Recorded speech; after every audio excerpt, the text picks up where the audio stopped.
పాత రోగి వైద్యునితో సమానం అని ఊరికే అనలేదు. పాత రోగి తన శరీరం గురించి డాక్టర్ కంటే ఎక్కువగా స్టడీ చేయగలడంట.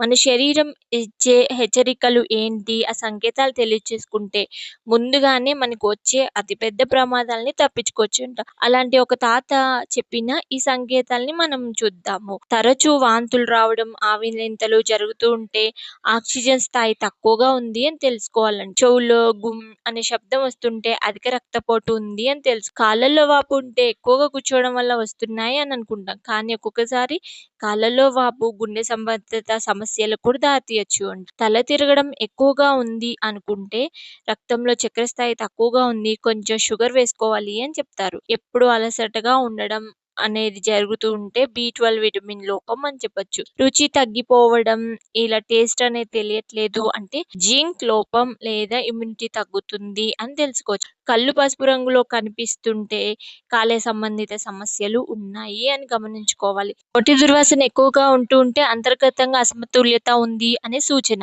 చేతులు మొద్దుబారడం, నిస్సత్తువగా ఉండడం విటమిన్ బి12 లోపం వలన జరిగింది అని. చక్కెర పదే పదే స్వీట్స్ తినాలి అనిపిస్తే మెగ్నీషియం లోపం జరిగింది అని. నాలుక మండుతున్నట్లు ఉంటే విటమిన్ బి లోపం అని. ఈ విధంగా మనకి శరీరం అయితే సంకేతాలను తెలియజేస్తుంది. దీనిని బట్టి ఏ విటమిన్ లోపించి